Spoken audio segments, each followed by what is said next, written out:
Hey y'all! Today we're making Chilean fry bread called Sopaipillas. Here are the ingredients: flour, salt, oil, we're using canola today, you can use vegetable if you'd like, and warm water. We've got our little helper here today to help us measure out the ingredients. We're starting off with 4 cups of flour, 1 tablespoon of salt, and 8 tablespoons of oil. I highly recommend using a large mixing bowl for this. We didn't have one, so we're working with what we got.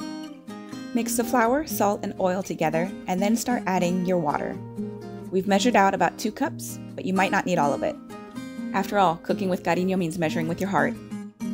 When you get to this point, it's time to just put the spoon down and get your fingers dirty. Keep adding water until you form a nice solid dough. This is what you want the masa, or the dough, to look like. If it's a little too sticky, add some more flour. If it's too dry, add a little extra water. Now wrap it in some plastic wrap, and we'll let it sit on the counter for about 5 to 10 minutes. Now we're ready to unwrap our masa and roll it out. Because we used a lot of oil, you shouldn't need to flour your surface before rolling it out. Some Chileans will use squash in their sopaipillas, but my husband grew up using flour, so that's how we'll continue to do it.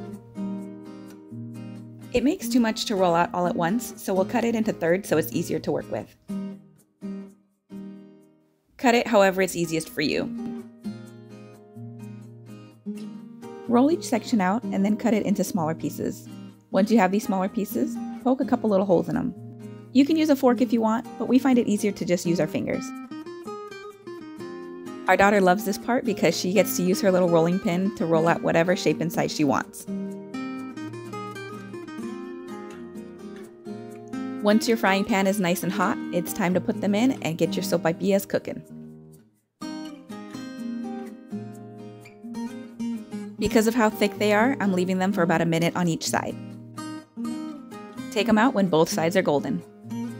You've stayed with us this long, so now it's time to show you a recipe within a recipe. We're making empanadas de queso. We've used shredded cheese in the past, but we find that sliced works a little bit better. Here we're using cheddar and Havarti. Figure out how much masa you need to cover your cheese, and then use water to seal it closed. Cut out whatever shape you want, and then use a fork to really press those edges together. You don't want any part open. Just like with the sopaipillas, put this into a nice hot pan. These will only take about 30 seconds on each side. No matter how thick or thin your masa, make sure it's this beautiful golden color on both sides. I told you can make any shape you want.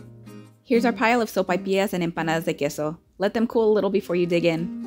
I hope you enjoyed cooking with cariño.